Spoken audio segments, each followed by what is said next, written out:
ایک بار حضرت صلی اللہ علیہ وسلم لوگوں میں بیٹھے ہوئے ان سے باتیں کر رہے تھے۔ اتنے میں ایک دیہاتی آپ کے پاس آیا اور پوچھنے لگا کہ قیامت کب آئے گی۔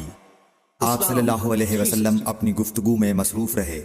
بعض لوگ جو مجلس میں تھے کہنے لگے، آپ صلی اللہ علیہ وسلم نے دیہاتی کی بات سنی لیکن پسند نہیں کی، اور بعض کہنے لگے کہ نہیں، بلکہ آپ نے اس کی بات سنی ہی نہیں۔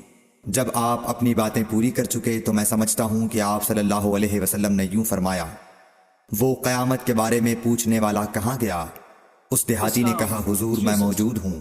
آپ نے فرمایا کہ جب امانت ایمانداری دنیا سے اٹھ جائے تو قیامت قائم ہونے کا انتظار کر۔ اس نے کہا، ایمانداری اٹھنے کا کیا مطلب ہے؟ آپ صلی اللہ علیہ وسلم نے فرمایا کہ جب حکومت کے کاروبار نالائق لوگوں کو سونپ دیے جائیں تو قیامت کا انتظار کر۔ صحیح بخاری حدیث نمبر